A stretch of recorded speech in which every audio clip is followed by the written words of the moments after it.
Hey everyone, welcome to Patriot Crusader Missions Christian Warrior Talk Strength and Honor Edition.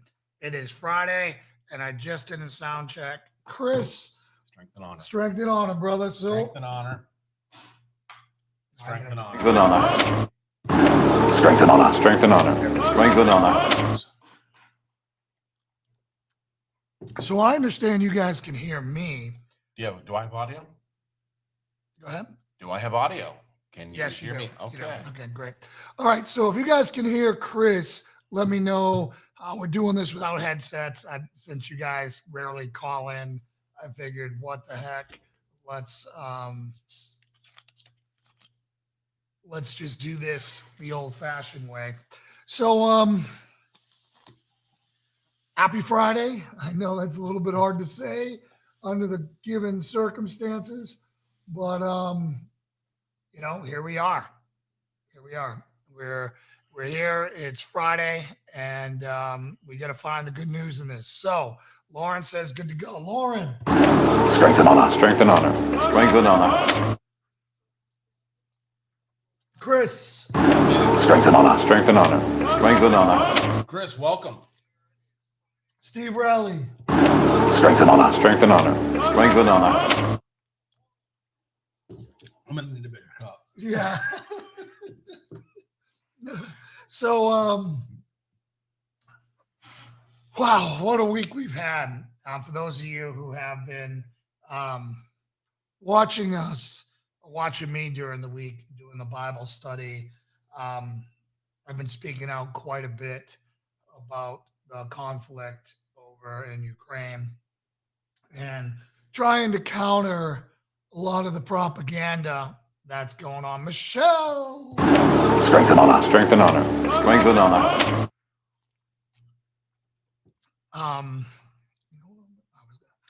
Jason. Jason's in. Strength and honor. Strength and honor. Holy Strength and smokes, honor. Jason, it's good to see you. So, for those of you who are new to the program, this is Fellowship Friday, Strength and Honor edition of Patriot Crusader Mission.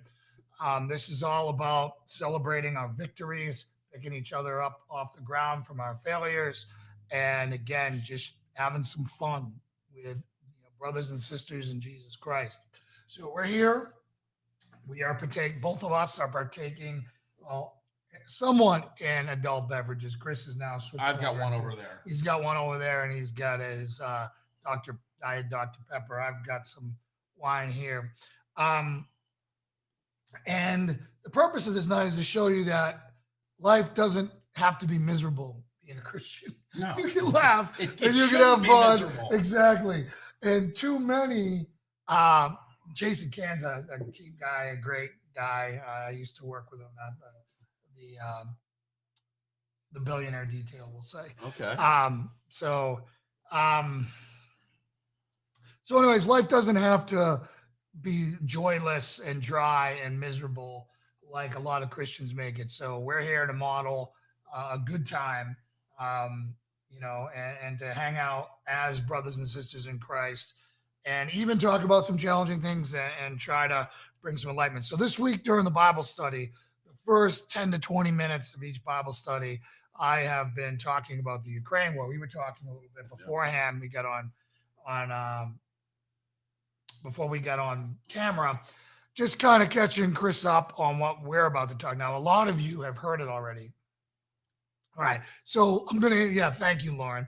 For those of you who don't know, Chris was our realtor. He's been an amazing friend here. He helped us get this place.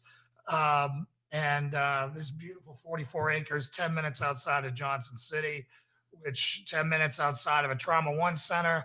We get our groceries delivered. We get our takeout still. We have high-speed internet, and we have 44 acres to build a compound on. So we are living in paradise, and that. In the free state of Tennessee. In the free state of Tennessee. So, and then Chris, who has, he says he's joined this church. He says you have to show up to a service, but he did help do all this, right? And this weekend he won't be here again because he's a world traveler now. He was in Costa Rica last week. Dominican last month. And now He's going to Mexico tomorrow. So, hey, Phil, strength and honor. Strength and honor. Strength and honor. Strength and honor. So, anyways, we're going to be talking a lot about Ukraine and, oh man, Dan, what's up? Strength and honor. Strength and honor. Strength and honor. And we're going to debunk or inform you on a lot of the things going on. So the first thing you need to understand in warfare is there are I'm going to talk about three types of weapons in warfare. One, kinetic weapons, right? Weapons, right? The second most important weapon is communication and propaganda. And then the third is energy, right? So let's talk about, first, let's talk about the weapons. So if you remember, it was really ridiculous and stupid and idiotic and naive, and I will say, narcissistic to be looking at the first 5 or 6 days of the invasion, and everyone's like, oh, the Russian military sucks. Ukraine's going to kick their butt, because Russia, when they rolled in, was taking it slow. Mm-hmm. They didn't want to kill anybody if they didn't have to. They were hoping they were going to be welcomed as liberators. They had no idea. A vast majority of the population of Ukraine is Russian. So they were hoping they'd roll up, they'd lay down. And there'd be cheers, and people would be like, okay, come whatever. on in. And they said, listen, you can fly your flag. We don't care. Just don't kill us. Yeah. And then people started throwing Molotov cocktails at them and shooting at them. And everyone was just like, oh, they're so incompetent. They're ridiculous. You have these propaganda of this ghost fighter craft, right? He shut down everything out of the sky. Every bird, every plane. Yeah. So he shot this guy's an ace, and he's shooting down jets everywhere. There's the only problem. He doesn't exist. He doesn't exist. What did I do, babe? I said Chris was great. She said, just finish the compliment, Jason. You can't help yourself. I don't know. I don't know what's going on. I don't know what she's talking about. All right. Anyways. So, guess what? The ghost pilot fighter jet doesn't exist. He's a social media influencer. He didn't shoot down 6 planes? No, doesn't exist. I saw the video. And then, that was a simulation. Everyone bought it. That's a video game. Right. So then, Snake Island didn't happen. 13 people who gave the bird and died defiantly singing the Ukraine national anthem didn't happen. Right? Oh, about not attending the church. Oh, she's giving me grief because I gave you grief for not attending. Well, I wouldn't expect anything more. Come on. She gave a palm to the face. But Chris has been here, and you guys know Reverend Joel Kavanaugh has been here. Reverend Joel has put in the floor. He put in the floor. I was just the work. And then he kind of came up with the ideas for what we did here. And then Chris and I basically did 99% of the work on the walls and the windows. So anyways, so then there was last night, all right, again, we're going to talk kinetics, right? Actually, before I get into the nuclear power plant. So then everyone's sitting there saying, okay, the Russians, they suck. They're not doing anything. They don't care. They got time. No one's going to shoot them down. They're not doing anything. The farmers are dragging their tanks around with tractors. Right, exactly, right? So they're surrounding the cities, and we all know, and no one is a reliable source of information right now. Everything's 10% true, right? And that's what you have to understand, right? The purpose of propaganda is it's an important weapon. And in the past, I believe propaganda saved the U.S. during World War II. We were getting our butts kicked. We lost Pearl Harbor, and we had to do the cheerleading propaganda on how great we were to motivate people to get in the factories, to rebuild our fleet, to redo everything that we were doing, and to turn the war around, right? So propaganda serves multiple things. It gets your whole country on the same page, right? Meaning we got to boil the enemy down to one thing: evil. They're Hitler, right? They're Hitler, or they're the Japanese Empire. They deserve no mercy. We need to wipe them out, right? Then you you cheerlead them, you increase morale, right? Which is important. So you got clarity, you define your enemy, and you rally the troops, right? And you get everyone's morale up. Well, your propaganda against the enemy is to demoralize them, to divide them, and to sow confusion, right? This is what propaganda is. And you're seeing it nonstop on TV right now from all of our news media. They're all playing along outside of Tucker Carlson's show. Yeah. He's the only one who's doing critical thinking, right?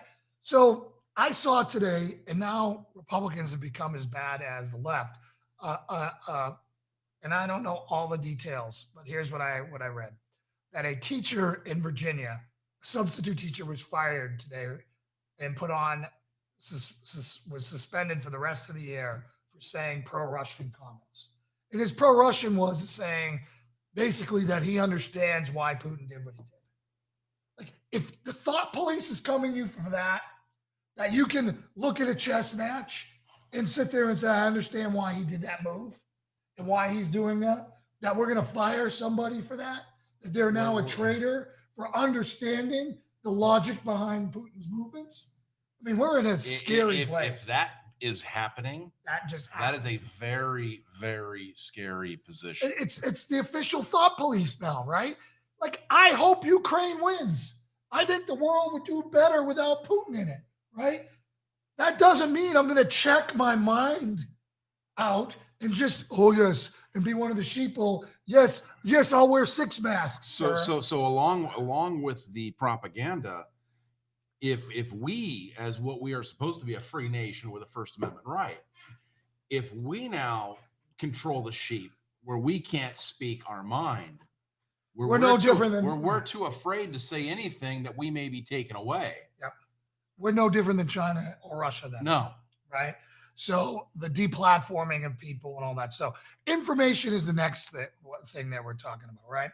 So I wanted to get to that in a second, but let me get back to the kinetic warfare. So Russia wants to kill the Ukrainian army or force them to surrender. I don't believe they would kill any of them if they would just surrender. And because Russia's got some problems, we're going to talk about that. So Russia invaded Ukraine, and this is important, I believe, for 4 reasons. One, as a defense against NATO, right? Which Mike Pence, the traitor, is going to come out at some Republican retreat and say that anyone who says that Putin is doing this for whatever Republicans should be kicked out of the party. Like, he's leading the thought police now. Okay. Mike Pence, right? The guy who betrayed Trump and sent us all down this road, right? Like, that guy's a freaking toilet. And I used to think the world of him. I thought he was the greatest vice president in history until the 6th and everything that went on there, right? Exactly, Chris. Chris said, I can look at my enemy and say, wow, that was a great tactical move and still hate it. Exactly, bro. So anyways, they're going in for that reason. 2, they're going in because Ukraine is extremely resource rich and the breadbasket of the continent of Europe, right? They grow a lot of the food there. And they have the resources of tomorrow that we're going to need. They've got a lot of minerals and natural resources. Yes, right. So for the batteries and the cars, the cobalt, all that stuff, right? They've got all those things, okay? 3, Russia, and this isn't, I learned this myself this week. Russia has a very low population. They're a secular nation like most first world nations. And they have a population problem where they're losing their ethnicity. They have lost so many ethnic Russians that they are 2 generations from being unrecoverable, right? Meaning that they can't keep their identity as a Russian people. So Ukraine is the number 2 place on the planet with the most Russians, right? It's half Russian, right? Half of them speak Russian. Mm-hmm. I don't know the exact numbers, but it's a vast amount, right? And then 4, I think Putin obviously wants to reconstitute what they lost before, right? What they lost with, when the Soviet Union broke, right? Mm-hmm. I do not endorse any of those things, but I understand them. if I understand his motivation, because if I understand, we have to understand his motivation, because that's the only way to stop these things in the future. if you don't And it's only understand the way to counter them. motivation, you can't counter him. You can't negotiate. Exactly. You can't fight. You Exactly. can't. So that's what that teacher did. That's what that teacher did, and he was fired for that. To basically sit there and say, I understand why he did it. There's logic behind what he did it. He's been setting this up for months. We found out today that China knew about this at least 3 months ago, and they set up an alternate banking system for them. So all of our sanctions are having no effects, right? Outside of the stock market, the ruble, and all that. Right. But it'll rebound quickly. China's already said we'll buy all the oil that Europe and America don't, because China's starved for oil, right? They build a coal plant a day there, right? But hey, let's give them favored nation status. And let's act like they don't have to obey the Green Deal. We all do, right? And so the counter effect of China says, okay, let me buy the oil, stop selling it to Europe, stop selling those. Now Europe is going to die. The hundreds of thousands of barrels to the U.S. Right. Okay. Now what happens? Now the world breaks down because we don't have enough oil. We don't have enough energy, right? The U.S. is going to, the one good thing out of all this is the U.S. is going to be forced to start producing, because our allies are going to demand it and our people are going to demand it. When gas is $7 to $10 a barrel, $7 to $10 a gallon for regular, which is very easily done. I mean, like the joke of the State of the Union is, hey, we're going to release 30 million. That's a day and a half of gas. It doesn't matter. A day and a half. Like, why are you even mentioning that? If you notice, the stock market tanked after that, because they're like, that's not a plan. Like, that sounds like an impressive number to some idiot soccer mom. Oh, my President Biden just left 30 million. Yay! I'm so glad I got rid of big red orange. It's gone by lunch tomorrow. Yeah. I'm so glad we got rid of the mean tweeter. Right? So anyways, right. So let's get back at it. Okay. All right. So those are the reasons that Russia went in. So Russia, when they invaded and they were slow rolling, they were hoping to take over an intact Ukraine. Nobody wants to conquer rubble, right? Nobody wants to. You have to rebuild the cities then. You would love to take it with the infrastructure, right? You would love to take it with the people, because they're a resource, particularly when your population is struggling. So they went in hoping that everyone would be like, cool, we didn't think you guys would do it. You're here. We know we can't win, whatever. Ukraine army gets their butt smoked in hours. First take, right? But the press is making them sound like they're SEAL Team 6 and Dev Group and everything else. I mean, and Delta Force and everything else rolled up into one, right? People who've never touched a gun again, the citizen soldiers who've never touched a gun in their life are now elite snipers. They're lining up across the road to get their weapons and go to war. Right. And then we'll talk about that for a second too. Right? We the people. Strength and honor. Strength and honor. Strength and honor. So anyways, so we're going, and they come in, and they slow roll, and a lot of Russians get killed with them trying to do this. So then they say, okay, Ukraine, right? Because their people didn't evacuate before the Russians came. Like, no one believed that they were coming. They didn't evacuate. So the Ukrainian army hides behind their women and children in their own cities, in their own homes. So the Russians who want to fight the Ukrainians have to fight them where the Ukrainians chose the battlefield of the cities. They didn't ride out in the field to meet them. They didn't pull a Braveheart. They didn't pull, Henry V. They didn't pull any of those things, right? They hid behind their women and children in their cities and said, wow, the Russians are killing our women and children, right? Now, it'd be different if the cities were empty already and the women and children were evacuated and they just said, okay, we're going to sacrifice our infrastructure and our stuff to fight you. But no. So women and children are getting hit and all this stuff because the Ukrainians chose to fight there because they didn't want to get annihilated out in the field. So they basically said, okay, this war will be over in a day if we face the Russians in the field, maybe a couple days, but our country will be intact. Our women and children won't suffer other than losing us. It'll be decided quickly, right? Instead, they said, no, we're going to have an insurgent war. And we're going to try to make this Afghanistan and make everybody miserable for the next 20 years. They can't win, right? The Russians that also can't win. They're going to be having an occupying force, this and that. So I think what's going to happen is Russia's going to take almost all of Ukraine. and then they negotiate for half of it when they only wanted a fifth of it. Right? Okay, and so should we expect anyone else to come to the aid with more, more weapons, more materials, more money, more? People are boots going on to the throw ground? all kinds of crap at them just so they can feel good and sleep. Well, yeah, they're going to throw money at them and They're gonna throw be able money to and wear a new weapons. ribbon. Look what Yeah, I get. I got a bumper sticker. Exactly. But is anyone going to actually provide a force multiplier to help push back the Russians? I don't think so. I don't think so, because if one NATO country does that, then it's World War III. So they actually, and we talked about this beforehand, just so you guys know, for all my genius friends out there who think we should employ a no-fly zone, they did that in a war game mock-up where they went through this whole situation. It ended in nuclear holocaust for the whole world over Ukraine. Over Ukraine. Is it worth ending the world for Ukraine? So the war game actually modeled Russian invasion to Ukraine. Yes. And then counterpoint to how that would flow through. Yes, and it escalated all the way to nuclear holocaust and the world ended. Well, you might as well have a drink. Yeah, exactly. Strength and honor. Strength and honor. Strength and honor. Exactly, Christopher. Exactly.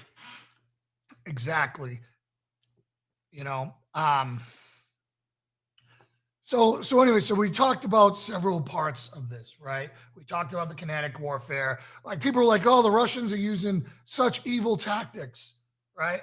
They're doing classic siege warfare. Since the invention of catapults, when the opposing army retreats behind the city walls, You knock them down. you surround them and you artillery or into it until they surrender, because they're going to run out of food. Yeah. They're going to run out of water. They're going to run out of all this stuff. I mean, that's why sieges are typically known as horrible things, where people are eating their babies. People eat children during sieges. Cannibalism breaks out in long sieges. It's horrible. This is happened time and time again throughout ours. It's in the Bible, right? So, Danae. Strength and honor. Strength and honor. Strength and honor. So this is all that's going on, right? Again, I am not sympathizing with Russia. I support Ukraine and their freedom for this. I'm just saying that this has nothing to do with us. We should not be involved. And outside of, like, I don't think we shouldn't even be supplying weapons to them. I don't want to borrow money from China, right? Which we do. To buy missiles to ship them to Ukraine. That's what we're doing right now. You and I, we're two taxpayers here. Between the both of us, we owe $500,000 in taxes to pay for our $30 trillion in debt. Yes. Right? How much more is that now because of Ukraine? And how much they want $10 billion more to give to Ukraine? They'll just turn on the printing press and run a few more sheets off the press, and Well, but we'll owe inflation will continue 255. up, Yeah. the devaluation of the U.S. dollar. And it's, which is a tax on all of us. It's a tax on everyone. and then it just escalates from there. So that's the kinetic aspect of this, right? That's the kinetic weapons and the information. So the next part is energy, and this also ties in the propaganda. So last night, the initial reports were a nuclear reactor, the biggest nuclear reactor in the world, is on fire, and we're going to have Chernobyl times 1,000, and the world's going to end. Right? That's what people were literally rolling with. And then today I saw that Putin's threatening the whole world. He's mined all the nuclear reactors, and he's going to blow them all into this. And I'm just like, for the love of God, let's deal with the one last night. Last night, there was a fire in the Ukraine. There was a firefight near it, right? But if you were Ukraine, right, and there's three scenarios here, all right? There's more, but we're going to talk about the three most probable. Really, two are more probable. Either Russia was so insane, right? They're so bloodthirsty. They're so evil that they want to kill themselves and detonate the nuclear reactor and wipe out their country, Ukraine, the country they want to conquer, and their own country from all the nuclear fallout that's going to happen, right? They're that ravenously crazy, right? That's what they want to do, right? That's one option, and they want to blow it up and destroy themselves. 2, Ukraine, who's extremely desperate, who's getting their butt kicked, who has no hope of winning this war, right? Says, man, we need to create some sensationalism. Our propaganda, the media is going to say whatever we want them to do. Let's start a fire in a support building and blast out there's a fire at the nuclear power plant. And then what's the president do as an actor? He gets on there. Don't let Putin destroy Europe by detonating a nuclear power plant and causing a Holocaust. Send all your troops now. All right, manipulating us to try to come over there and inject into this, right? I mean, it's insane. So what happens? I'm watching Fox this morning or this afternoon. And there's Kayleigh McEnany, who I love for Trump. But she doesn't know what she doesn't know, right? And Russia fights to take over this power plant. They take over this power plant, right? Because it controls a quarter of Ukraine's power. They can turn off 25% of the power. So now they control Lights out. Comms, lights out, water, everything. Right? And guess what? They don't want it to be a weapon against them when they take over all of Ukraine and ruin their own country. So they send in like 10 vehicles full of Russian soldiers. And there's Kayleigh McEnany, who I normally like saying, look at how terrible this is, all these Russian soldiers around this plant. I'm like, lady, that is the best news you could ever have, is having 10 truckloads of soldiers protecting 6 reactors from being weaponized right now. Right? This is how stupid people are. Right? This is how stupid they are. That's where you want all the Russian troops defending it. They also get the fuel rods, exactly, Christopher. Yeah. Right? So this is, this is the problem when you put this, not having serious people on TV talking about a serious matter, right? They're keeping all their normal personalities on, right? You got Brian Kilmeade, who knows nothing. You've got, Ainsley Earhart in the morning, who knows nothing. You got Jesse Waters, who is the guy who interviewed drunk college kids for Bill O'Reilly, commenting on the war. It's all about entertainment. It's not about actual hard news anymore. No. It's about entertainment. It's about clicks. It's about videos watched. It's about, it's about the entertainment of America and the world through our little screens we carry in our pockets. Yep. The truth, let's coin the old Tom Cruise line. Yeah. We can't handle the truth. Yeah, exactly. So anyways, the best news is that Russia is protecting that nuclear power plant because we don't want another Chernobyl. They don't want to. Do they hate their children? No. Do they want, they're concerned about their population? Do you think they want to wipe out both their countries in nuclear fallout? Dan, you got that right. Strength and honor. Strength and honor. Strength and honor. And then Chris said, I'm sorry, I'm supposed to be doing this. Lauren chastised me for not reading the comments, not posting the comments in the video because people on LinkedIn and all that stuff can't see it. This puts them all in one spot. And we need our production assistant back. Yeah, exactly. So anyways, right, that is the gist of it, right? The good news is that we've learned several things. The Russian military is not as good as we thought they were. They're just not as terrible as everyone was trying to make them sound like. I saw one doofus on Facebook saying that, Russia's angry and they're about to, invade Sweden and get their butt kicked after they're done getting their butt kicked in Ukraine. It's like, people need to learn some respect. So let's talk about some other propaganda. Let's talk about the stupidity and the lack of discipline of our leadership. This very well may have been caused by Kamala Harris, who was sent over there to defuse the situation. Mm-hmm. Kamala Harris, who got this job because of her private parts and her skin pigment, right? Period. That's why she got this job.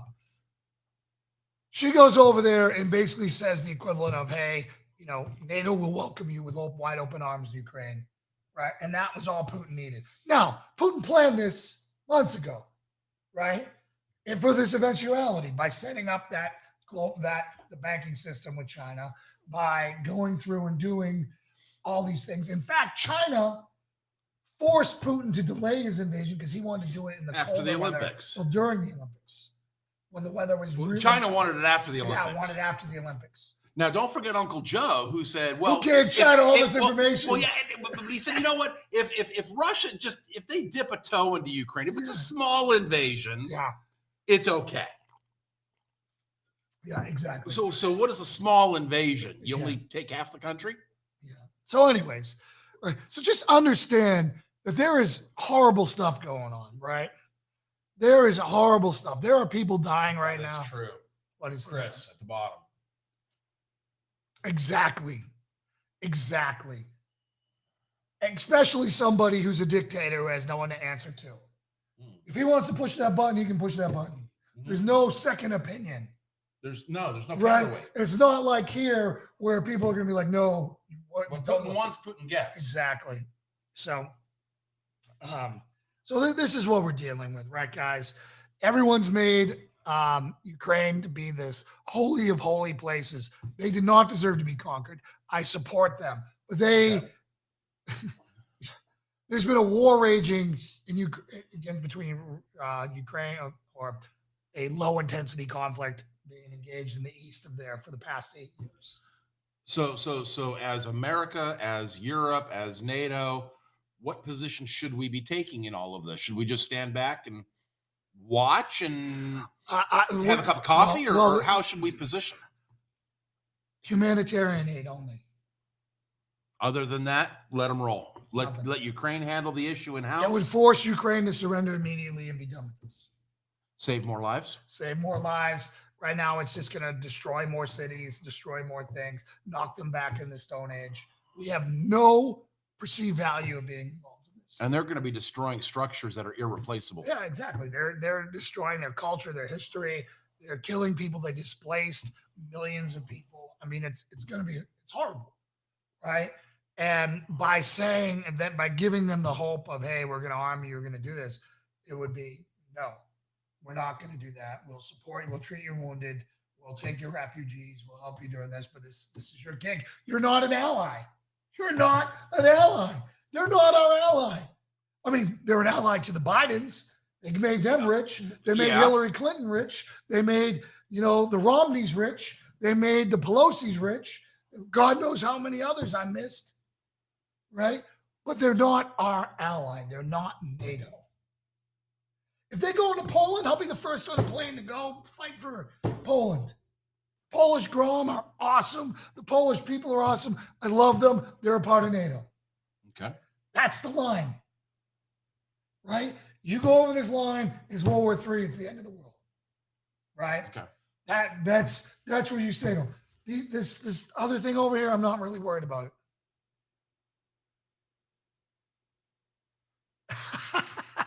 Let's read that. My buddy did have a funny reason to help Ukraine. We need to protect the many supermodels from Hertzkova. Strength and honor. Strength and honor.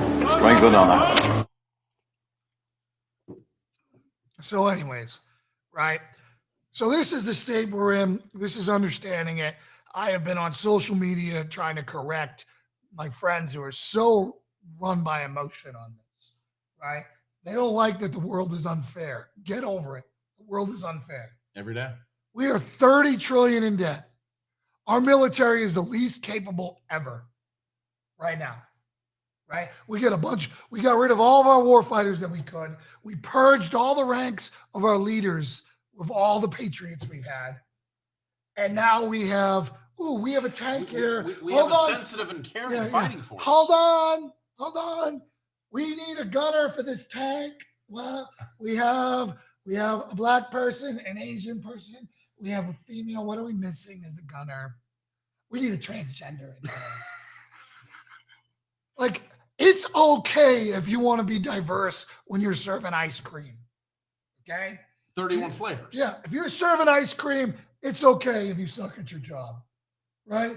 But when the world and the state the very future of the human race depends on someone making a shot or stopping a bullet or literally saving the world. You want the most capable warfighter there, period. I don't care what they look like. I don't care what between their legs. I don't care any of that. That's not what's happening right now. Now we've got equity. No matter if you're good or not, you missed the shot, but hey, It's what you tried. you tried. You tried. You know, you tried. So Dan said over on YouTube, doesn't it seem like the world leaders are aligned to escalate the world of World War III? There's a lot of money in play. After all, it's prophesied in the Bible. You know my opinion on that, Dan. Nice try. But I think that most of the leaders are being pretty responsible right now. It's just our idiots. Lindsey Graham calling for the assassination of Putin. You should be in jail right now. You should be in jail. That's illegal. If Putin said he was going to assassinate Joe Biden, it would be World War III. Now we did again bring us back. We had reports that there were some. Was it Croatian, or it was Serbian forces, Chechen spec ops guys that were trying to hunt down the president of Ukraine as a hit squad. The president of Ukraine, who's acting as a military person right now, right? He's in there dressed up in his little. He's got his green T-shirt. He put his green T-shirt on. He put his vest on. Yeah, and his helmet. Yeah, so he's become a combatant, right? And maybe they did get what. I have no idea. I have no idea what to believe. I have no idea what to believe, and that is the state of the world we're in, right? I get videos sent to me all the time by people, and I'm screening them, and it's like I can't verify this. I don't know who that is on the other side of the screen. Mm-hmm. I don't know what's been manipulated. I don't know what's not been manipulated. And it is a freaking exactly, or else everyone's leaders would be getting assassinated. That's a rule everyone agreed to, right? Which is kind of BS if you ask me, because it's okay for millions of soldiers to go die when you could have just taken out the bad guy and caused them. But if you've got leaders in the field, if they're out there in the field of battle and they've got stars on their shoulders or eagles on their shoulders, they're fair game. They're fair game. Right? But if they're still in the suits back in if they're in a political building doing a political job, I don't think you can do anything. Right. So regardless, anyways, and who knows if they could come and capture him. Yeah. He would be far more valuable alive mm-hmm. than dead. Right. So anyways, right. The good news is that Germany, who Trump went off on and they hated Trump, basically admitted that Trump was right on everything, that they haven't been doing their job, and that they basically have made a massive mistake. So in the end, we may come out on top on this, on the end, if we can avoid World War III, meaning that America will stop committing energy suicide and will start fracking and drilling and exporting and supplying ourselves and our allies. NATO will finally wake up and realize that they have a job to do. The world is dangerous, and all that.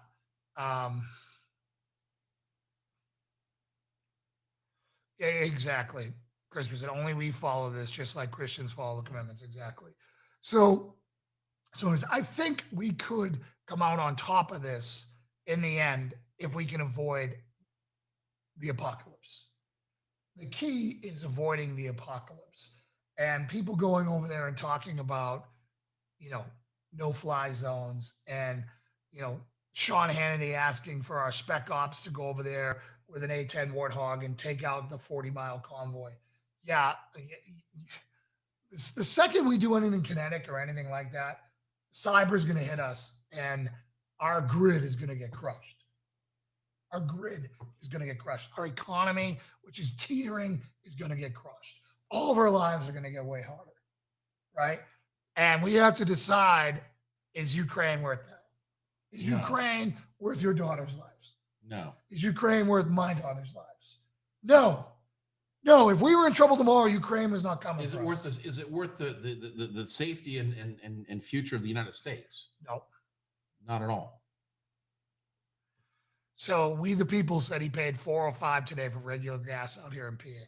It's coming $5, $10 gas could be here in no time. It was $3.60 here in Tennessee. I tried to get gas the other day. They were out of regular, out of middle, and only had premium. So I paid I paid $100 to fill up my truck's gas tank and didn't fill it. Mhm. So I don't leave the house anymore. Like, people don't understand how crazy this is about to get. Your food is going to get even more expensive, like at the worst time imaginable. So let's talk about sanctions. So you guys But we don't understand. have COVID anymore. Yeah. Well, the good thing is, Russia Fix cured COVID. Yeah. Russia cured COVID. Imagine that. Yeah. So, Putin is the best scientist on the planet. He fixed COVID instantly. At least I don't have to see that piece of crap Fauci on TV anymore. Where did he go? He got straight up vanished. I haven't seen him in weeks. So anyways, trying to think of what else I missed. There was so much I wanted to talk about on this subject. So you guys being informed, right? You guys being informed, you're going to see that people are going to turn on you the second you try to counter the narrative. We're now being divided, like masks versus masks, not wearing masks. We're now going to be like divided. Oh, I was accused today of working for Vladimir Putin by someone who's never served his country in any fashion. And I'm like, brother, of course it was on Facebook. Right. Right. I'm like, just because I understand what they're doing doesn't mean I support it. It doesn't mean that I betray my. I'd fight him tomorrow. That's not the point. All these people that want to go do something, here's the great thing ever. Let's talk about the AK-47s. That's what. Okay. So again We're on handing them out Fox, like candy. yeah. So again on Fox this morning, Fox and Friends, or yesterday during the morning, they're like, man, the Ukrainian people really want to fight. They're giving away free AK-47s. There's a line around the corner. There's a line around the corner because you're giving away free AK-47s, not Right. because they're not volunteering to charge the Russians, right? You're talking about a country that didn't have guns. Now everyone's got a gun. Mhm. So everyone needs a gun to protect their family, because guess what else is going on? Gang violence, rape, robbery, because everyone's taking their money out of the bank. If they can get it. If not, what are they going to do? They're going to run to where? The supplies. Yep. So this is what's going on. So let's take that one step here. Okay, you mentioned earlier if we get the cyber attacks and they hit the grids. So what at that point, what do we begin to see here if we see the grids hit, and what do we need to do to prepare? All right. So if they hit our grid here and we're down for a significant portion of time, We could be down for a week and it would be pandemonium. well, the cities will get smoked. Right? Riots in the cities, and the inner cities will roll into the surrounding rich communities. Grocery stores will be empty in an hour. It'll be bad. It'll be real bad. And again, we don't know what their hacker capabilities are. We just know that all the crime that's been going on through computer theft and locking people out, and the software that locks people out of their files, and pay the ransomware and all that other stuff, that's all from Russia. So they start hitting us with that. They lock us out of our bank accounts. They lock us out of everything. They crash our electric grid in places, right? And it'll get really bad, and there'll be a cost to that. Here's the other cost with sanctions. Everyone throws the sanctions word around. We should be doing it. We just saw this in Canada, right? We got pissed when we supported the Canadian truckers, and you gave money to GoFundMe, and they seized it, and they locked everyone out of their bank accounts, right? That's sanctions, right? Yeah. That's sanctions. So then you went to Give, Send, Go, and they locked that down, right? Christopher said they're the best in the world at it. That's exactly what I've been saying at cyber warfare. So we are the global trading currency, the dollar is. The dollar has artificially propped up the U.S. It is a massive advantage that we have against the entire world economically. They use our denomination, our dollar for trade. China has already reaffirmed that they are seeking to supplant us as that with a digital currency. Mhm. And if they do that, we will go into the biggest depression our country has ever seen. Starvation, homelessness, a complete economic collapse. The demand for the dollar will plummet. It'll plummet. The dollar will be worth nothing. All these extra dollars that we've been printing will come home to roost. Fun coupons. Yeah, they will be worth Yeah. a dollar will be worth less than a penny. That is what China could do to us tomorrow. And every time we throw around our sanctions, like they don't cost anything, right?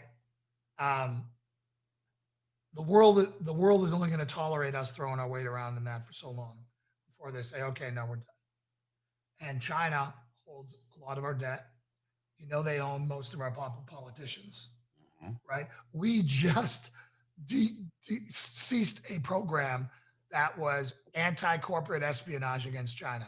Why on earth would we ever do that? When they're the number one corporate espionage place, country in the out there, where they steal all of our trade secrets, they steal everything, and we had a program that we're doing that, and we just stopped that. If that isn't utter corruption, I don't know what is. Right? China owns our government, owns the Democrats, owns the rhinos, and it's sad. It's sad. Our corporations sold us out first. Because they are beholden to shareholders. Yes, they are. And Tucker had a great point that we might have to cease that whole model, because no corporation can survive political pressure with that, because they're beholden to their shareholders, saying that you can instantly boycott them out of business with that, and their shareholders will punish and make them change their rules and all that other stuff. It's an interesting problem. I'm not sure where I fall on that, but I'm willing to. I think it's something that we need to look at, right? Like, we need to look at everything. We can look at everything. The shareholder model produces an enormous amount of capital. It does. It produces an enormous amount of capital in the stock market during this free money era. Has been the only thing that's yielded any interest. Correct. Right? As the Fed dials up interest rates, which they're about to. Right? They were about to really dial it up, and then this happened, and I think they agreed to freeze it or whatever. The Fed chairman was talking about raising rates a quarter point here in the next week or so when they meet with Congress. As that happens, savings accounts will start yielding again. A little bit. Well, back when we grew up 5%. Yeah, and more, and lending rates were 8, 9, right. 8 in the early 80s. Mortgages got into the mid 18, 19, 20% range. Right. But everyone's CD was 15%.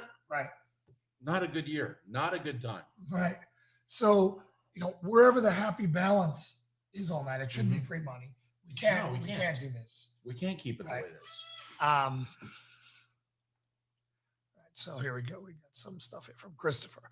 The rest of the world will be stupid to back that, because it'll lead to the fall of those countries' economies as well. But no one thinks for themselves anymore. Exactly, Christopher. That is true. My whole point with all this with the battle that I've been fighting this week for you guys has been for one reason. It's because I want you to be informed. I don't want you to be one of the nodding masses out there. I want you to be a critical thinker. You don't have to agree with me, but at least entertain what I'm saying. If you can prove me wrong, I want to be proven wrong, right? I don't want to think a lie. I want to think what's true. I want to know the truth. And, just understand that when all the news media says the same exact thing, there's no way it's true. Oh, they're in collusion. So again, let's go back to the question of, seeing all these things as potentials. Yep. The world is a dangerous place. The world can be volatile. What are things that we should be looking at? How do I protect myself, my family, my home against some of these risks? What are some things we need? Well, you need to move rural, one, because you can't defend yourself in the city, period. Okay. There's nothing you can do in the city. You can't survive the hordes that are in a city, right? Gangs and roving bands. I mean, this is like, you know, poop hitting the fan 101 is you got to get out of the cities because the cities are going to be dead zones. They're going to be 100% controlled by gangs. Are going to start immediately gaining power and looting and raping and pillaging and taking whatever they wanted as society collapses. That's what happens um, when society collapses. Okay. So your worst element begins to take power. Right? Police aren't responding. They have to fall back and protect, vital infrastructure. Or even just their own families and just say, to heck with it. Right.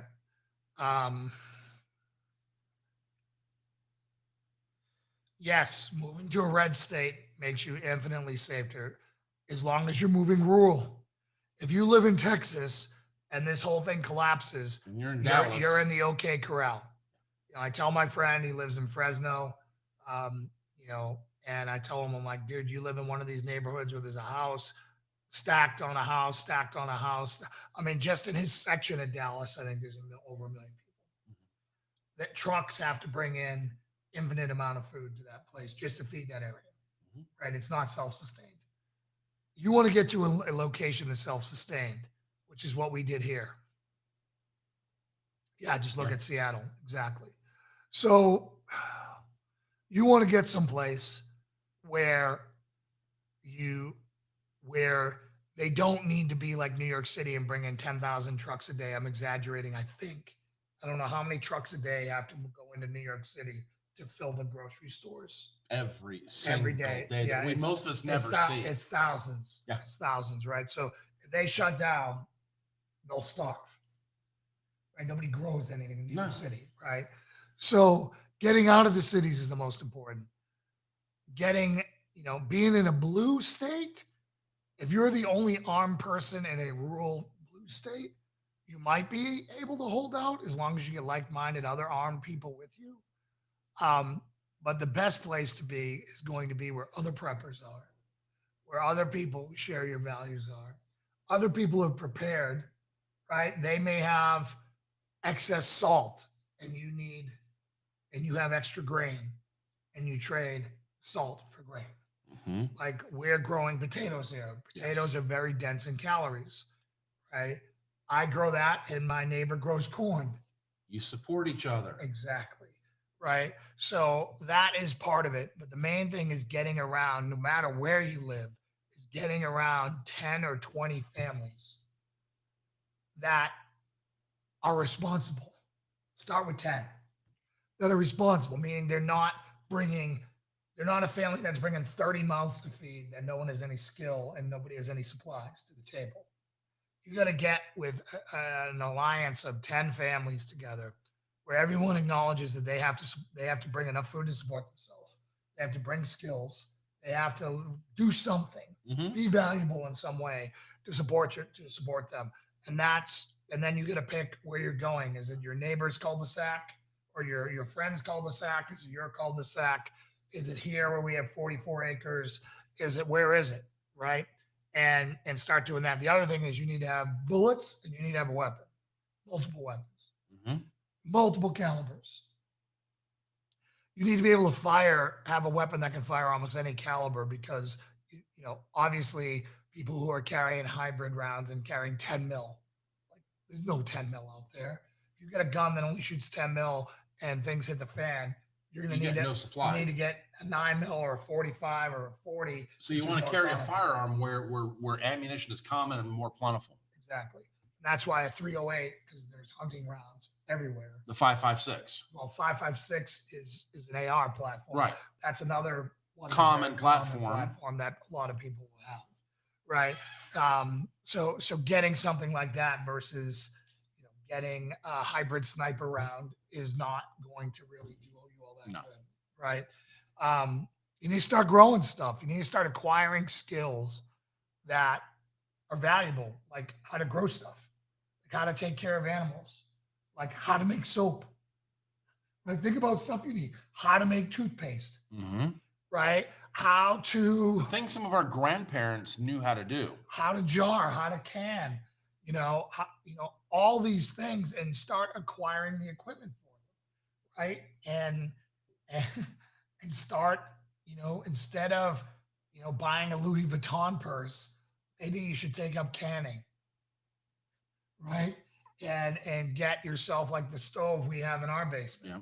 We have a wood powered stove in our basement with drawers. You pull the drawer out, you put either the coals or the wood in there, you light it, you slide it in, and no matter what, as long as there's wood in the world, we have a cooking source. Yes. That goes right on our chimney, right? So again, there's an awful lot to do, and it can seem very overwhelming. But having a time like this tonight, starting those relationships is the most important. Because if you're alone, you can't defend yourself alone. Somebody has to watch at night.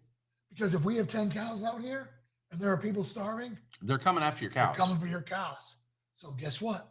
You're going to have people out there So guarding your this is cows. truly creating community, It is. tight community, Yes. and interdependent community. Yes. And you can't survive. You need at least 20 people to survive anything for any prolonged amount of time. That's a lot of mouths to feed, Mm-hmm. right? But you have to start managing that. And each one of those 20 people has to have a skill. If you don't have a skill, pick one up. How hard is it to pick up carpentry? Pick up carpentry, you'll learn how to use a hammer, nail, and a handsaw, and you're good to go, right? Pick up a skill, because I'll tell you something. If you don't have skills, there are going to be settlements. Like if things truly hit the fan, right? And it's the apocalypse and we're all dealing with there's going to be settlements that stand against the horde. And you're going to show up at the gate and they're going to be like, who are you? Mm-hmm. And if you don't have a resume to show them that's worth something, we don't need you. You don't get entry. You show up, you're a doctor, come on in.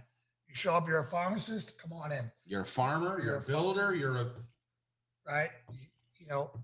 I will always have a spot. Mhm. That's why I have a laminated resume and with my certificates and a binder in there that I can show up to a city and hand it to them and say, this is who I am. Mhm. And of course I get a spot. Right now, that's the way you got to look when you're thinking at that end. But in the short term, let's say it doesn't go apocalyptic. Let's just say that it gets really bad for 3 months. Even 2 weeks. What happens if our grid's down for a week or 2 weeks or 3 weeks? 2 weeks. If you are within 20 miles of a city, you're screwed. 20 miles of a big city, Mm-hmm. right? New York City, Jersey, Philadelphia, Boston, you pick one. Well, like you said, the grocery stores will be overrun within hours. Everything's going to be picked clean. Yeah, and comms between those 10 to 12, 20 families are going to have to be very close. Geographically being spread out is not going to do anything. Your neighbors. You're going to be are gonna face to become face. a thing. You're Yeah. talking to each other. But having comms during that time because of mutual aid agreements and all those other things, right? Those are the things that you're going to have to do. But just getting out and driving down the road in a functioning car and having gas, you're not going to want to burn gas ever because that's going to be one of the most dangerous things you're going to do. And one of the hardest resources to get is gas. And if I'm going to use gas, am I going to use it to go somewhere? Am I going to use it to plow my field? So, but if you are within 20 miles of a city, you're basically walking distance for the horde, right? They're going to start in the richest neighborhoods, and then they're going to go down from there.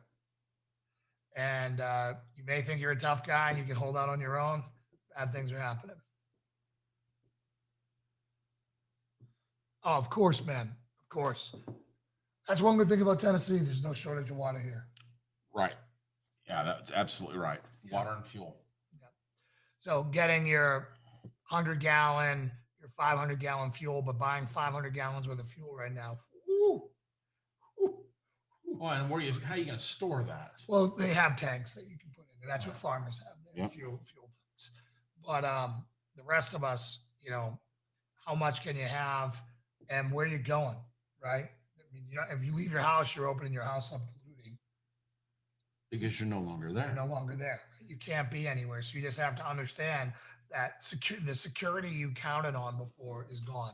But from Your America, Ring for doorbell America, is not going to do anything. for Americans, this is crazy talk. Yeah. We don't live this way. Well, Ukraine didn't Where- Ukraine didn't live that way last week either. I know. So I mean, there's a lot of folks out there. So this is all just a bunch of fear mongering, crazy talk, because that's not the way things are in America. Hey, if you We're a don't- land of plenty. There's always stuff on the shelves. the more people who don't prepare, the better it is for me. Because I will be prepared. Mhm. And it doesn't matter to me. Right? You know, and then that's, you know, I do it because I'm kind and I'm a Christian. I want the most amount of people to live. We should be preppers. Like, again, I know that there are people, Christians out there, who don't think that we should be preppers. I think we're called to be preppers. I think the Bible is one big prepper book. I was just about to say. I mean, the Christianity is the same concept. If again, if we're going to prepare for our soul for all of eternity, we want a relationship with Christ. We want to prepare that. We want to have that relationship, that community with Him. In Genesis, God prepares the world for us, right? Yeah. Then after the fall, the whole Old Testament is preparing the way for Christ's first coming. Mm-hmm. And the New Testament is all preparing for Christ coming back second. Well, It's all prepping. So you got Noah in there. I was just going to say You Noah. got Joseph. How long did Noah spend building an ark? 100 years. Okay, and everyone's standing around pointing fingers at Noah, saying, "Look at this guy. Yeah, He's building building the world's a boat." Yeah, he's building a boat in the desert, and it's never rained yet. Right.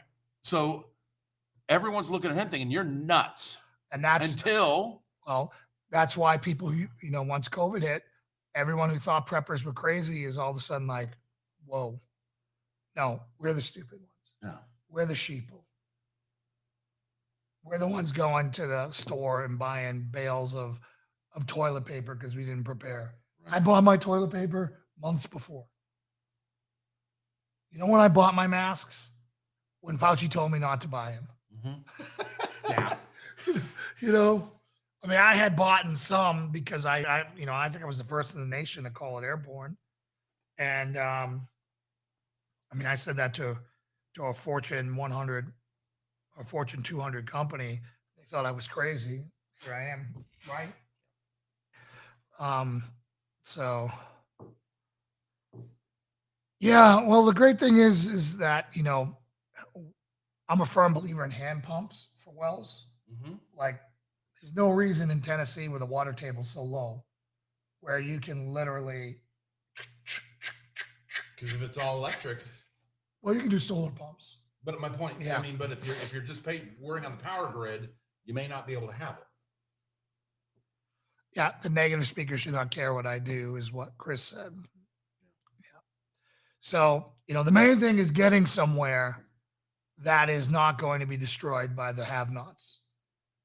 Get around a bunch of other haves and defend it. Mm-hmm. And then welcome people in based upon need. It's like what our immigration system should be. Right. Do we need another berry picker? No. No, we don't. How about you're an engineer? Welcome to America. Here's your citizenship. We need more scientists. Welcome to America. Here's your citizenship. Right? That's how we should be doing our immigration system. But in order to do that, we've got to secure a border and create a door. But Right. That's another conversation. That's how other countries do it. I know. Like, you can't immigrate, not that anyone would do it anymore, to New Zealand or Australia unless you have a needed profession. Right. Now, who the heck would ever go there again after their government has been what they've done, and same thing with Canada. So, but anyways, here's to John. Strength and honor. Strength and honor. Strength and honor. So, are there any questions from you guys? You know, for the format from now on is we're always going to try to have someone in studio or split screen somebody remotely in here for our Fridays. I just think it's great to have someone else to bounce conversation off with. Mm-hmm. And, you know, before we wrap up, Chris, what are you doing to prepare right now? Learning from you, quite honestly. I think I'm probably pretty typical. You know, we live our life, we go about our day to day, and we don't give a lot of consideration. So, you know, these conversations I think are important because, you know, we are going to experience some things. Yep. The world is more dangerous than we realize, and those of us who've never really left our comfy confines and seeing the way that life can be, we need to realize things can change pretty quick. Yeah. And if the trucking industry were to slow down, if there is an issue, we are not going to have the plentiful supplies that we think we're going to have, and we're in trouble in a hurry. Yeah. So it's opening the eyes and now doing something about it. So it's buying the shelf stable food. It's starting to buy the gallons of water. It's looking at at the properties. Okay, how do I start growing stuff just like you're talking about? Well, yeah, we've got 200 pounds of potato seeds right there. Yeah. So, and that we're burning that field tomorrow, Mm-hmm. and then we're gonna have it tilled and mound, and then it's all going in the ground on Good Friday. So, the whole point of this is it can seem overwhelming when you're first doing it. First thing, get 90 days of food and a firearm and bullets and ammo. That's your starting point. If you can't afford 90 days of food, get 30 days of food and build until you have a year's worth of food. That's per person, right? That doesn't have to be the Super Duty in bags, awesome Patriot, whatever food. It could be rice and beans. Yeah, it can be cans of beans and soups. Yep. So here we go. I truly feel sorry for people screaming for bad times when they've never seen the horrific things men can do. Exactly. You've never seen what a roving group of men with AK-47s can do to a family. It is horrific. Horrific. What rape and the evil in men's hearts when there are no rules in society. We truly become the people that God wiped off the face of the planet during the flood. Nothing redeemable. They will rape your little daughter and your wife right in front of you, make you watch, and then shoot you. Right? It is horrific. Horrific. And that's not just some kind of scare tactic. No, that's happened at every collapse of every society ever. Ever. There's a great book series called I think it's 1 Second After, and then the second book in the series 1 year later, and then the final day. It's a great prepper series on what would happen if an EMP hit. I've started that book recently. You mentioned it to me. Yeah. And that's set right across the border in North Yeah, Carolina. it's right over Black Mountain. Yeah. Yes. Yeah, I wanted to move to Black Mountain because of that book, but I don't trust North Carolina to stay red. But yeah, Black Mountain, it's literally an hour from me. Mhm. So, and I'm trying to figure out if they're ever talking about. I'm trying to get now talking about us. Like you'll see later on when the civilizations start warring with each other. Yeah. Like Black Mountain has mad issues with Asheville. Asheville is where the government goes, and Black Mountain's independent. And then there's people on the other side of the mountain. I mean, it's just really cool what they do. And then there's another one that is really good. It's a longer series, and I'm trying to remember the long way home.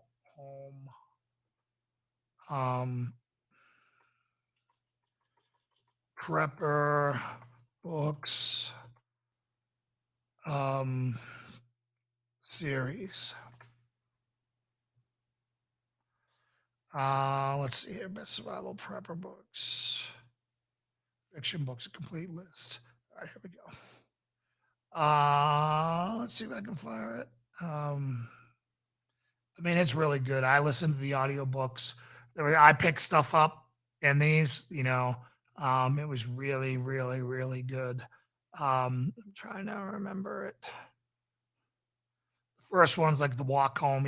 An EMP hits and he's like 100 miles from home and he has to walk home. And it's really, really, really good. I'm trying to find it here for you. And I picked up, here's 1 Second After. That's the beginning of that. Really, really, really good. This Patriot series drove me insane. My friend recommended it, and the audiobook was so terrible with the voices, I had to stop listening to it. So I've never finished that. And the stupidity of all the stuff like that they talk about in there drove me nuts. That's not it. I own them all. Survivalist, is that it? Nope. So Going Home, A American by A American. It's a 10-book series where his family, where he breaks down 250 miles from home. You see how quick society goes down. And it is, he's got his go bag in his truck. When he's out there, he's like an electric worker. And an EMP hits, no one's sure what happens, and he knows he's going to get home because society's going to degrade. He's a prepper, right? He's got no military experience. He's not like some badass. You know, he's a chubby guy who is a prepper, and that's how the book starts. he's like you. Yeah, but I have military experience. So again, you know, in the books, you know, you're driving down the road and all of a sudden the car's just done. Yeah. So with what causes an EMP? What is something? It's like a nuke that? being How does that detonated in happen? the atmosphere, Okay. right? So what happens is they are not trying to kill everybody with the radiation and the explosion. They're destroying all electronics. By Does it have to detonating. be a nuke? Yes. Okay. It's designed to do it. It's electromagnetic pulse. It's a special weapon that they do that. It's not my area of expertise. Mhm. It's just imagine every plane in the sky falling down. Like that's one of the Yeah. scenes in the books where they're like, you know, all the planes crashing down because they lose power. Right. Right. So again, it's a really good series. You're going to learn a lot of good tips in there. Morgan is like he's not like a good fighter or a super shooter or any of that stuff. He's just a principled dude who is a MacGyver. Like hooks his family up with AC, you know, all these different things because they live in Florida. Yeah. I think it's there, Florida, where they live. Yeah, Florida. And you know, and it goes through a bunch of stuff. So it's really good. And of course, the government becomes the enemy. Mhm. You know, and you know, it's just fantastic. So I'm going to pull it up on the screen for you guys to see, so you guys know that I'm sorry I didn't remember to do that sooner. So that's the first one. Really, really good book. So really recommend it. So there's everyone's homework. Yeah. So reading stuff like that. Yeah. So Chris is talking about a Faraday cage. So the Patriot was the one with endless lists. Yeah, I couldn't make it through 2 chapters in a man. Like they did the thing, and then when everyone started showing up and the readers started trying to do accents and all that stuff, it went crazy. My friend tried to treat it as a manual, and I'm like, dude, throw this thing out. But anyways, can you explain what a Faraday cage is? I know what it is, but I figured you being an EOD tech, you might be able to describe it in a little more depth, Christopher. And Dan, I see. Hey, buddy, prayers for you with your health.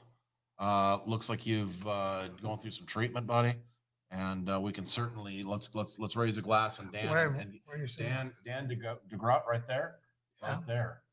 He's wanting to come south from Jersey, but he's getting some treatment for cancer. Yeah. Yeah. Well, let's give you strength and honor, and then we'll pray for you. Strength and honor. Strength and honor. Strength and honor. Right now, we're waiting for Christopher to respond to that, to my question. So Christopher was EOD for the FBI.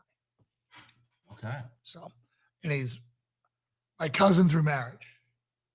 So while we wait for that, are there any questions on anything that we covered today or any of the stuff on there? If you guys are wondering about, here we go. Basically a multi-layered metal box, so the EMP won't be able to affect your electronics. Yes. You know, I've seen studies where cars were not as affected. Maybe their blinkers won't work or their wipers or something like that. Okay. But I've seen some pretty hardcore tests where it's not as bad as they say, but who knows? U.S. Army and FBI.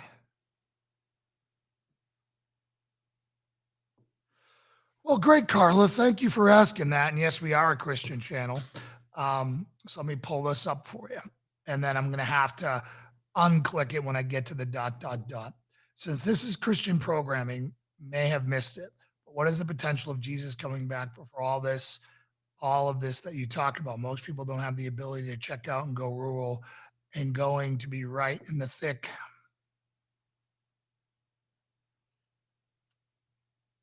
Check out and go rural, and they're going to be right in the thick of it when stuff hits the stuff fan. hits the fan, and hopefully can make it to a place, forming alliances, etc.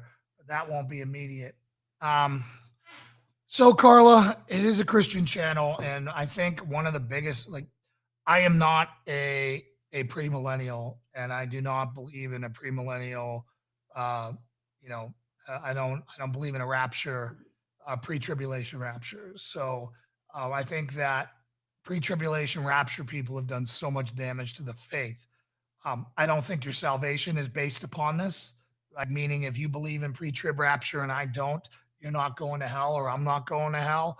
But what it's forced is, today I had breakfast with someone who thought the world was ending, right? And that Christ was coming back because everything was going bad. He got laid off, and instead of like doing anything, he lived off his 401k for 2 years, expecting Jesus to come back, and now he's out of money. Like I've been to pastors' conferences where pastors are out there telling everyone don't worry about changing the culture to Jesus, because Jesus is coming back and we're all getting our elevator ride up. Like, that is the problem with premillennialism, and that is the problem with pre-tribulation people, is that they don't plan for legacy.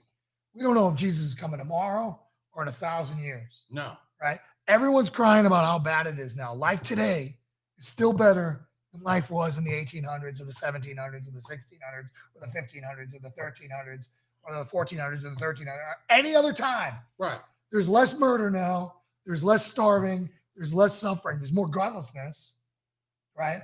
But it's not that, so it really starts to break down. And that's when I found post-millennialism, and that's where I found Doug Wilson, and I found him.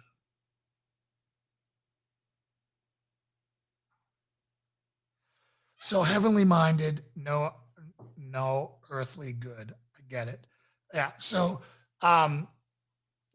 what you guys need to do if you live in urban centers and you're going to have to get out of there is, one, you're going to have to be prepared to get out, right? So your prepping is going to be,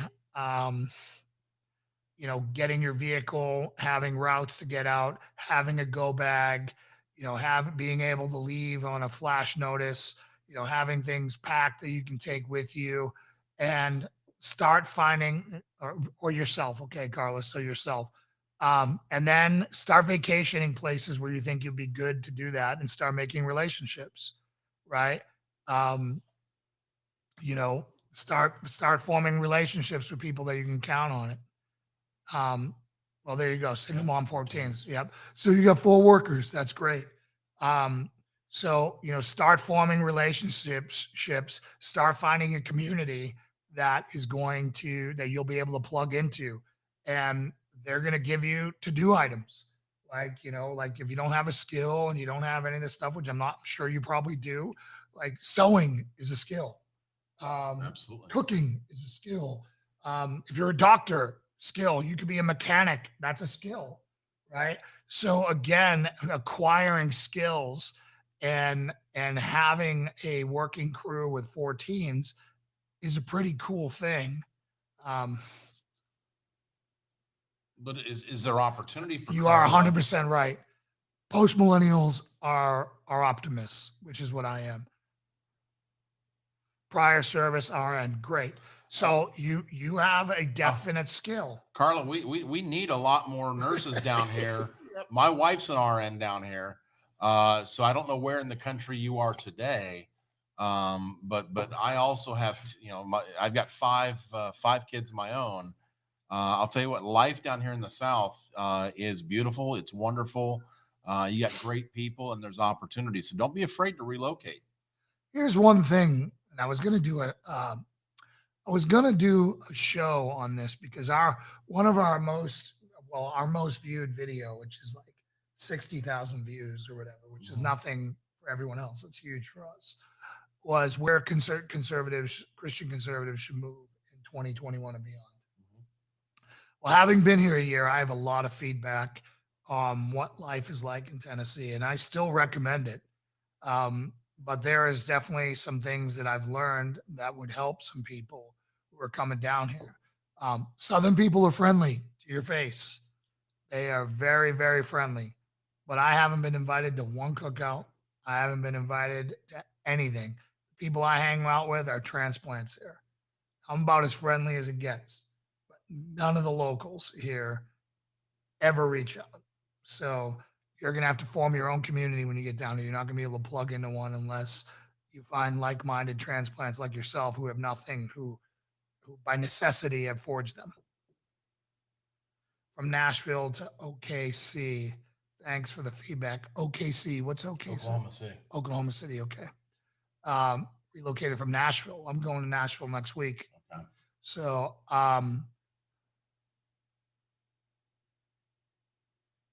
someday maybe I can make the move. It's that accent, the Tennessee accent or my accent right now. I don't know. I think sometimes the Bostonian can be triggered in me coming out and I go full Klingon, where no one can understand what the heck I'm saying. I love it down here. It's absolutely amazing, but understand that until you make your own community, you're on your own.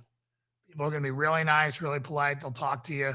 But as far as them welcoming you into your life, most people here are afraid that you're going to displace them. A lot of them are bitter because you've driven up house prices. They can't afford to live here anymore, or they cash out and they leave, which is good for them.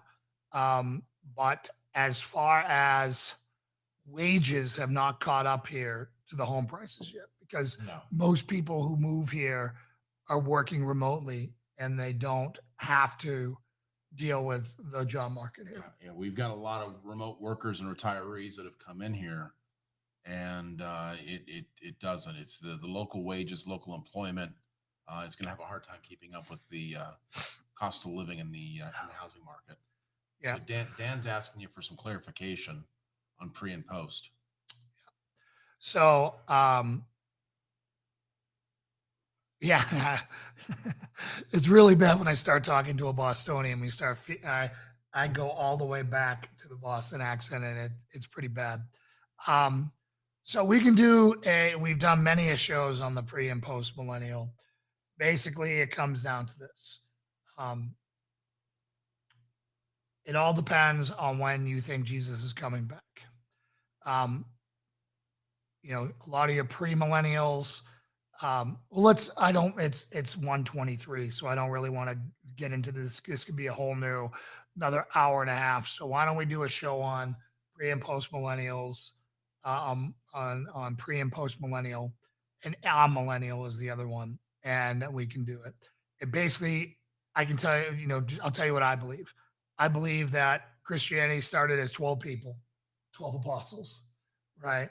And it spread to be the most popular, if not, some debate, but one of the most popular religions in the world today.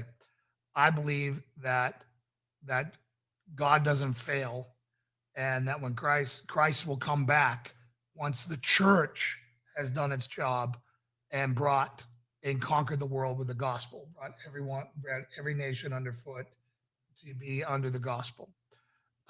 When that happens, he'll come. Now, that may be 10,000 years from now, right? The difference is post-millennials plan long-term. They plan legacy, and they're not looking to hit the parachute and get out of here. And your pre-millennials are all looking to pull the parachute to get the hell out of here. But is Jesus going to come in the flowing white robes and the welcoming of the children and the lambs, or is he coming as a angry warrior? He's coming down to judge those and kick Bodhi the second time he comes down. And that's fine. But the rapture is really, there's a lot of debate around the rapture. The rapture is a relatively new belief, and premillennialism didn't even exist until the 1900s. I think that's most accurate. Most people were post-millennial. So again, there's a lot of great scholars out there. R.C. Sproul's is great. Doug Wilson is the best, most articulate post-millennial debater, explainer, and that's who I go to, who really won me over. I was a premillennial because, I was a dispensationalist until I was a premillennial. I'm a Calvinist. I think the higher your IQ goes in the Bible, you cannot deny Calvinism. The biggest case is Paul. The Apostle Paul was not willing. He did not want to be a Christian. He was out persecuting Christians, and God's like, boom, you're mine. Right. And he called himself a slave to Christ, a captive of Christ. Right. And you're going to see that reference once you start opening your mind to that. You're going to start seeing it all over the Bible. I mean, it's everywhere. And of God choosing people and, and turning others away. Right. I'm a New Yorker and don't like New York. When you move down here, we the people, change your plates before you come down. Yes. People will not sell you their house if you pull up with New York plates or Massachusetts You had a plates. guy pull up a sign one time, didn't you? Huh? Didn't you have a guy pull up a sign when you No, that wasn't me. That was my friend Scott and Jen. They pulled up in their RV, had Massachusetts plates, and he pulled up the sign and said, "This house isn't for sale for you." Not for you. Because they don't want any more darn Yankees down here. So that's legitimate. That's legitimate. So Chris, I want to give you a chance to come on in. So Chris is a realtor. Can you tell us about the market right now? You put up a pretty funny meme yesterday. Was it yesterday or today? The one that says if your wife doesn't like the house, yes. it's easier to get another wife than it is another house. Yes. Yeah, that's about right. Tell us about the market here and tell us about the market here in East Tennessee has been blazing hot for the last 18, 24 months. I'm from Ohio, so we moved down here in 2006. So I am a transplant as well. And I learned very quickly the difference between a Yankee and a damn Yankee. What's the difference? The Yankee goes back, the damn Yankee doesn't. So you got to learn some of that. And you're right. I mean, a lot of it is if you didn't go to high school here, if they don't know who your daddy is, it is difficult to kind of get into. Yeah, where's your kin at?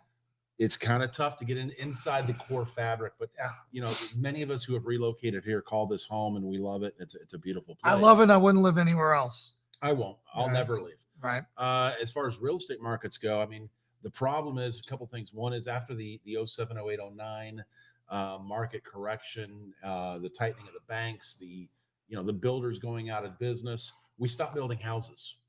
So nationally, we've got a plus 5 million unit housing shortage across the country. We are suffering that here. We've got far more buyers than we have units.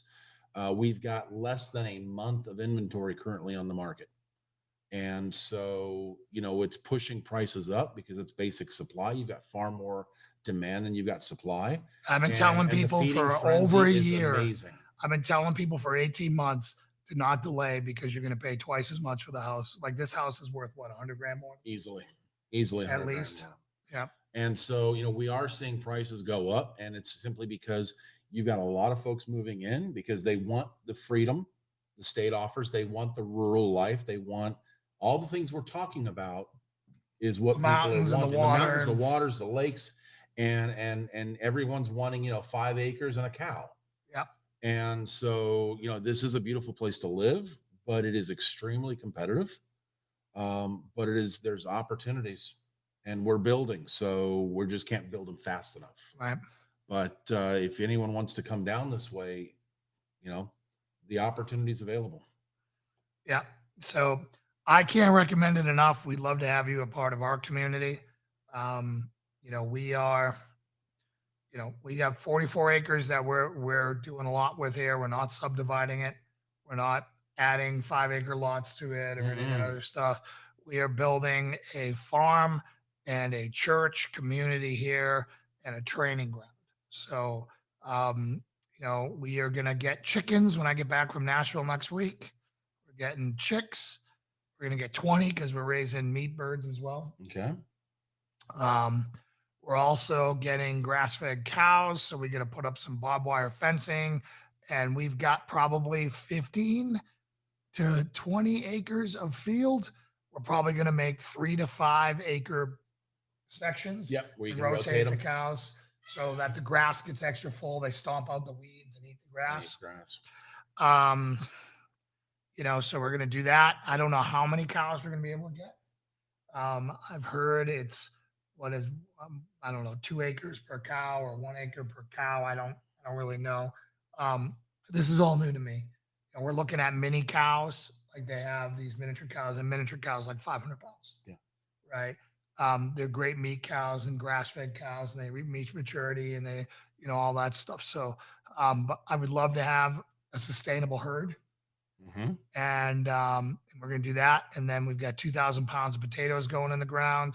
And then we're going to do all the accessory veggies around that. Like Lauren's building a spice garden up here. Of course, we're going to grow tomatoes and all that All stuff. the standard stuff. But the big crop will be potatoes. And then, we'll see. Potatoes, chickens, and cattle. And you've got a lot of protein, a lot of substance. We'll never run out of eggs. Nope. We'll never run out of potatoes. And we'll never run out of, hopefully the beef will be stuff that we rotate in or chicken. So, and again, we might get bigger and bigger chicken flock as we go. I don't know, with the meat birds and all that stuff. But I know that with the cows are really easy to do from everyone's telling me. Yeah. And the great thing is we love hamburger here. So I don't need everything to be a steak. I'd rather Hamburger just have goes that further. and sausage, and hamburger goes further. So, we're going to get a milk cow as well. Mm-hmm. We're excited about that. And I'm also looking at growing oats. Oats are really good. You can feed the oats to the cow as well. And then with the oats, you can make oat milk, which Lauren can't do dairy. So doing that for her. And it's another amazing food source. So. It's some tremendous skills to learn. I got a question from Dan. Dan, I'd love to be able to give you some feedback. I've never been in the state of Alabama, so I can't give you anything on Huntsville, buddy. Sorry about that. Yeah, I don't know anything about it either. So anyways, there's, I'm telling you, moving south, moving rural is key. If Northern Maine would stay red, or they get a red governor, Maine wouldn't be a bad place. Yeah, the growing season's short, and you've got all the big problem with Maine is that the roads suck, and millions and millions and millions of people go from there to Acadia every day. So it's got traffic like New York City in a rural state.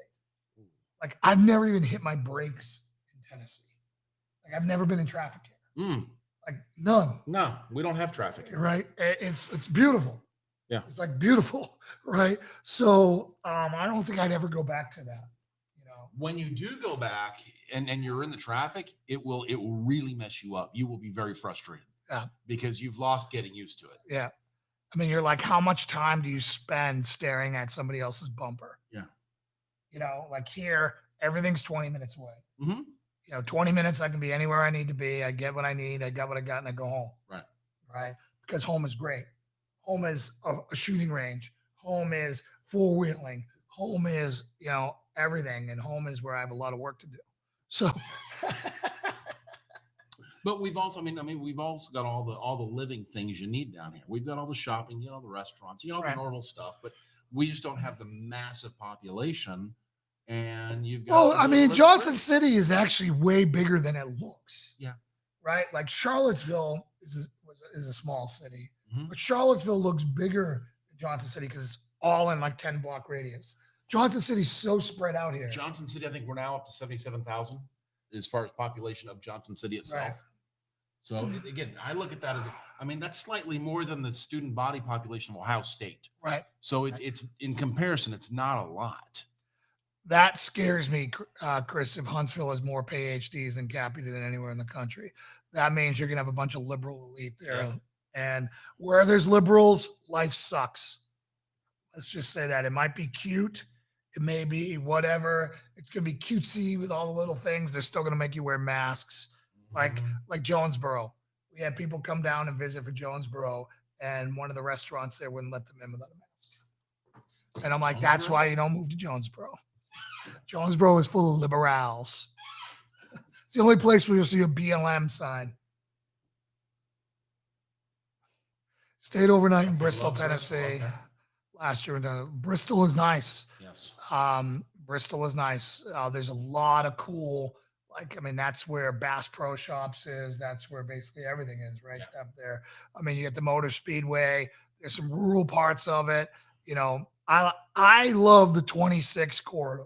The big news in Bristol now is Hard Rock. So they're bringing in the whole Hard Rock casino and the entertainment. They're going to put a 20,000 seat theater in there for performances. Yeah. So, and it's the birthplace of country music. So that's the big thing there.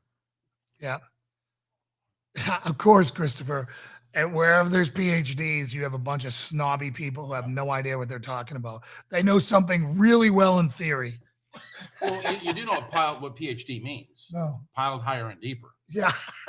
You're dead. Because you got your BS degree, and then you get more of the same. Yeah. And it's piled higher and deeper as a PhD. So wear your tall boots.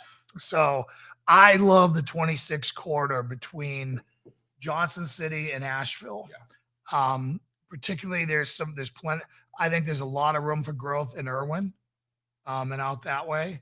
As you get closer to the North Carolina border up in the mountains, it's beautiful. Oh, the country's gorgeous. The beauty, it's visually. The thing that you lose when you get out there, like I live in a beautiful place. There are more beautiful places. Like out towards Irwin is more beautiful, right? You start climbing higher into those mountains, you get views that are like whatever. I've got 360 mountain views. There's just better views, but you lose the conveniences. You lose the internet. You lose the 5G. You lose the delivery service. You hit rural. You hit the trade-off. Outside. Right now, we've got the best of both worlds where we're at. Okay, NASA took over. Let's put this up. Kind of area Redstone. Is Redstone up near Huntsville in Alabama, I guess? Is that what you're saying? Probably. Okay.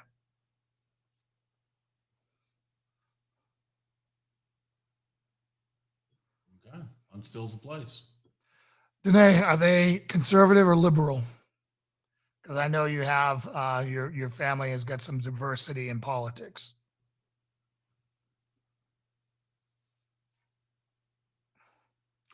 So, anyways, like I said, I love that corridor. I mean, if you want to go out and visit a liberal, artsy, fartsy, amazing city, Asheville is a great place to visit. I mean, it's hippie central and and all that, but it is beautiful. And it's amazing. The drive between here and there is breathtaking.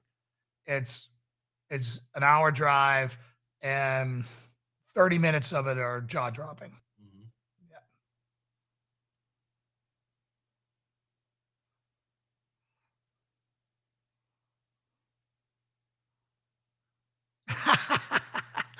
So today I need to put you in touch with Chris we here. can talk today. We can help you. Army base. Okay. So love Johnson City. Chris was just talking about how hard the real estate market is here, but you've got friends here. We'll help you in any way you can. So where's she coming from? Vegas. Oh, okay. So and so this place is awesome. If anybody who comes and visits is not going to want to leave. Here's one thing you're going to have to realize, and Chris, you might know this better than most, is that up north, you're going to have your mature neighborhoods and your neighborhood associations, and there are going to be organized developments, and all the homes are going to be a certain standard. You don't quite have that here in rural America. You're going to have trailers next to you here, unless you're in a HOA, which you might as well live in Boston or Philadelphia or New Jersey or California if you're going to move into one of those. Right. I mean, we have the HOA, pretty little sidewalks and street lamps, if that's what you want. Right. If you get outside of that, if you get out here where you're at in this part of town and others, you're right. You'll have a $400,000 home. There's a mansion down the road. There is a mansion down the road up on the hill with a private pond and all that stuff. And there's a trailer 2 doors down. Correct. I mean, it's just the way it is. So.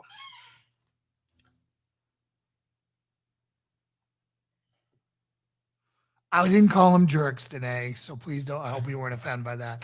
But Athens, so this is what Danae's saying. Is Athens, Alabama is just outside of Huntsville. Is very Okay. nice as well. They are not liberal jerks, Jay. Okay. So I would never say that to your family. I would call them the exceptional to liberal jerks, but 99.99999 are. Anyways, so if the FBI is moving there, I would want no part of it because that is one of the most corrupt agencies in the world. So that's the weaponized political arm of the Democrat Party now. So, and Chris will tell you that, and he used to work there. So I'd love to have you on, Chris, if you ever want to come on and be a guest. We'll do split screen since you're far away. I think we'd have a good time. But Do we have to mask his face and change his voice? no, he's out now. He's Okay. retired, so he Okay. should be good. He should be good. We'll see. So, is there any other questions before we wrap it out and we pray it out? Because we have to pray for a group. Let me see. Dan. Dan, yep. Dan, are you still here? The group? I don't want to pray for you if you're not still here. I mean, we will, but I just want to make sure you're here. Dan, come back to the computer. Dan. Going once. All right, so let's do a couple. Let's do a strength and honor. Strength and honor. Strength and honor.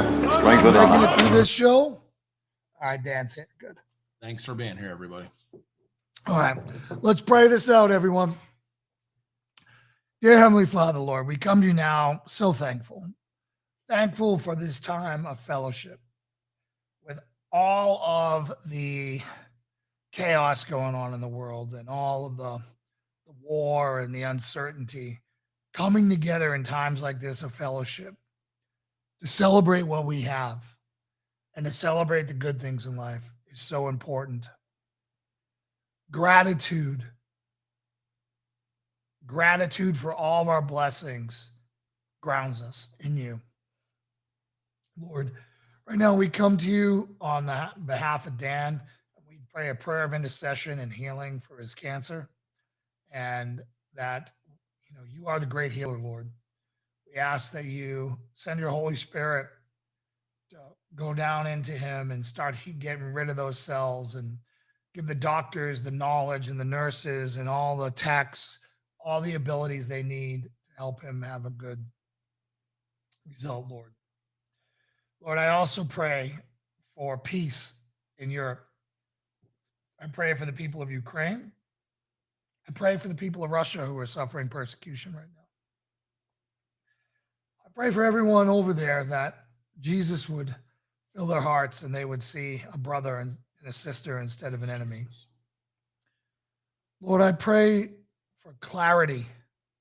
I pray that you would lift this fog of war and that you would show us the truth of it, that you would expose all the lies, that you would help us see that where the manipulations are and where the great deceiver has got a hand in this.